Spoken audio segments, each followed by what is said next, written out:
Hello बच्चों, let's see the question, and the question says a bill after passing through both the houses of parliament requires the consent of dash dash to become a law. देखिए बेटा, ये MCQ type question है। Given question के लिए आपको 4 answers दिए गए हैं। इनमें से इन 4 ऑप्शंस में से आपको बताना है कि इसका मोस्ट अप्रोप्रिएट आंसर कौन सा होगा। क्वेश्चन समझते हैं, इसके बाद मैं आपको फिर बताती हूँ क्या है।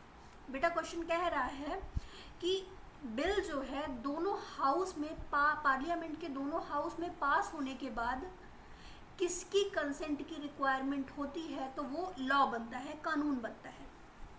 बेटा यहाँ पे कुछ वर्ड्स आए हैं जिसका मतलब मैं आपको बताना चाहूँगी। बिल है, ये बोथ द हाउसेज है, both the houses of parliament, ये क्या है, कंसेंट, ये सारी चीज़ें क्या है तो मैं आपको समझाती हूँ।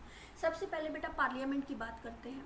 पार्लियामेंट क्या होता है बेटा? पार्लियामेंट जो होता है वो किससे किससे मिलके बना होता है? लोकसभा से मिलके बना होता है, राज्यसभा से मिलके बना होता है, प्रेसिडेंट से मिलके बना होता है। पार्लियामेंट जो हमारा है लोकसभा, राज्यसभा, प्रेसिडेंट से मिलके बना होता है। लोकसभा को लोअर हाउस बोलते हैं, राज्यसभा को अपर हाउस बोलते हैं। और ये लोकसभा राज्यसभा को बोथ हाउस बोला जाता है। या जो यहाँ पे बोथ द हाउसेस लिखा हुआ है ना, तो ये किसकी बात कर रहा है?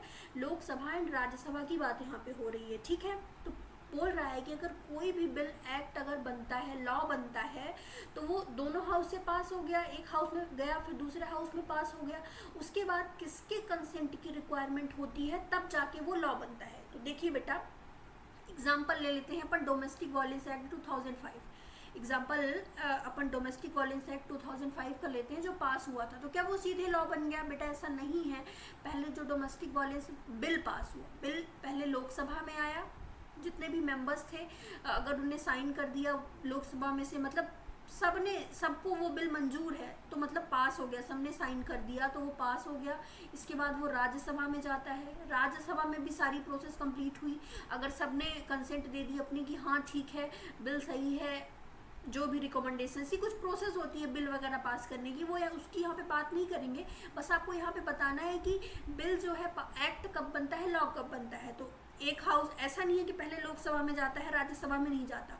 कोई भी बिल पहले राज्यसभा में भी पास होता है फिर लोकसभा में चला जाता है, या फिर कोई लोकसभा में इंट्रोड्यूस होता है फिर राज्यसभा में जाता है। तो कोई भी बिल एक्ट बनने के लिए दोनों हाउस में से मेजोरिटी के साथ वो पास हो जाए, फिर इसके बाद वो प्रेसिडेंट के पास जाता है।